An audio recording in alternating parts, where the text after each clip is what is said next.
House pure organic కోసం నా పాటలు అండి.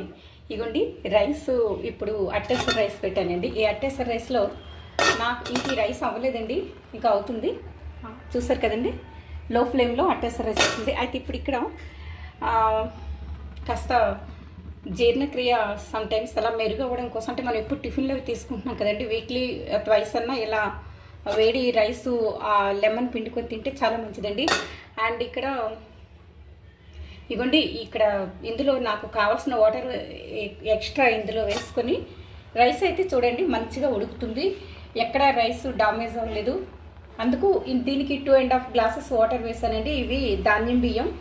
అండ్ ఇక్కడ ఎందుకంటే చెప్తున్నాను, ధాన్యం బియ్యంకి 2 గ్లాసెస్ వాటర్ వేయాలండి. అంటే ఒక గ్లాసు ధాన్యం బియ్యంకి 2 గ్లాసులు వాటర్ వేయాలి. కానీ ఇవి పాత బియ్యమేనండి. బాగా పాత బియ్యంలో మన ఏ విటమిన్ పుష్కలంగా లభిస్తుంది. పాత బియ్యం అందరినీ తినొచ్చు, మంచిది. ఒళ్ళు పట్లు అటువంటివి ఉండవండి. ఒళ్ళు నొప్పులు ఉన్నవారికి ఒళ్ళు పట్లు పట్టడం అలాంటివి ఒక్కొక్కసారి మిడిల్ ఏజ్ సమ్ పీపుల్కి ఒళ్ళు పట్లు అవి ఉంటాయండి. అంటే ఒళ్ళు పట్టేయడం, ఎక్కువ పని చేస్తే ఎక్కువ వాళ్ళు టైర్ అయిపోతే ఒళ్ళు పట్టడం అలాంటిది ఉంటుంది. ఆవిరిపోతే నాకు రైస్ ఉడకదండి, మూత పెట్టేస్తున్నాను. అండ్ జస్ట్ ఉడికే టైం వచ్చింది.